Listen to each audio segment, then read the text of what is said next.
Сәлеметсіңдер ме балалар? Қазақ тілі 3 сынып 14 сабақ 52, 53, 54, 55 жаттығуларды бірге орындаймыз.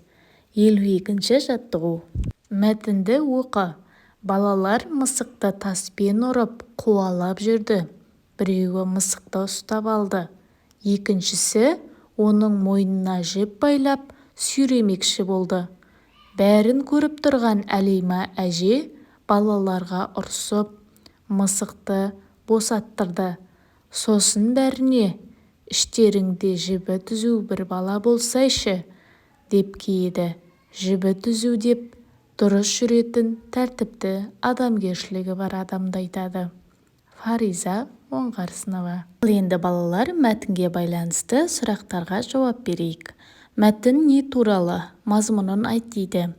Мәтін бұзақы балалардың мысықтың қалай қинағаны туралы айтылған. Мәтінге ат қой дейді.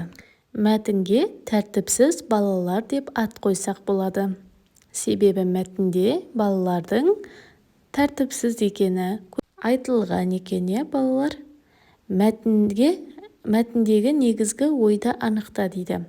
Мәтіндегі негізгі ой балалардың тәртіпті, адамгершілігі мол етіп тәрбиелеуде.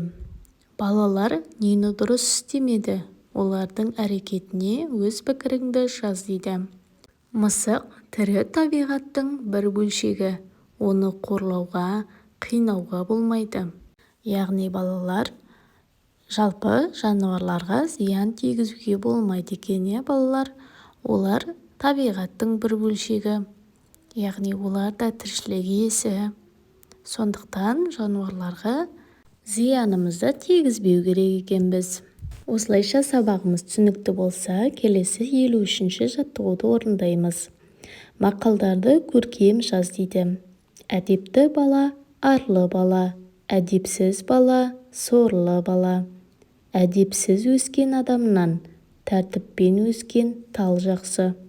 Мақалдардың мағынасын топта талқыла дейді.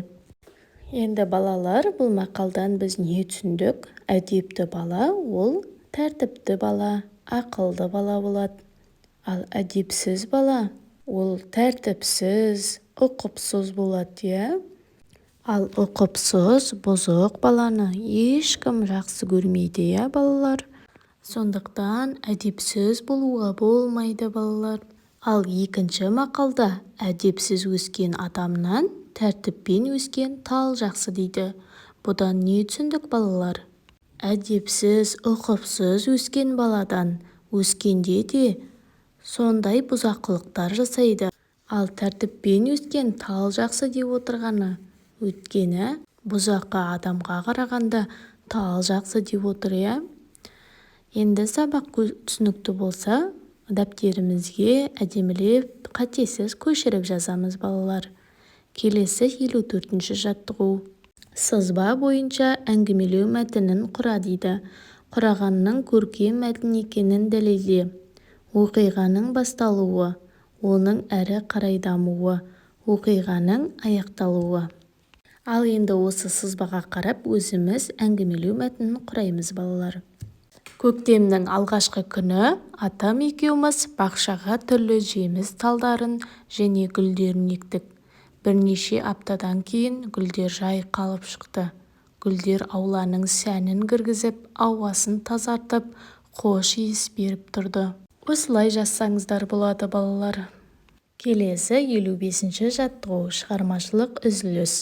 Жоспар мен суреттердің көмегінен жанды табиғат өлі табиғатқа айналуы мүмкін тақырыбында көпшілік алдында сөйлеуге дайындал.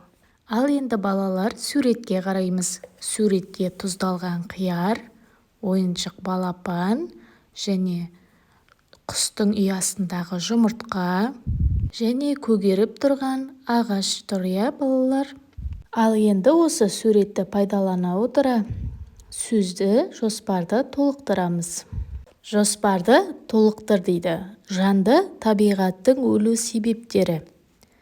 Екінші, жанды табиғаттың өлуінің пайдасы. Үшінші, өлі табиғатты пайдаға асыру.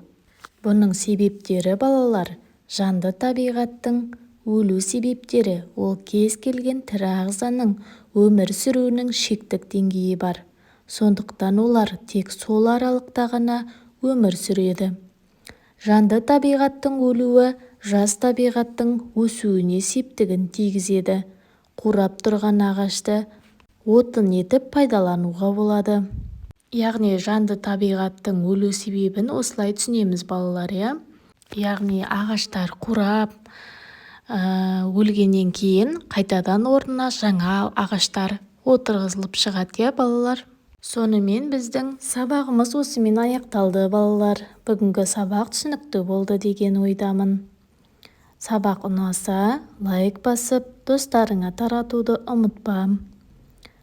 Егер тіркелмеген болсаң, подписация кнопкасын басып, тіркеліп кетуді ұмытпа. Сау болыңдар, балалар. Келесі кездескенше.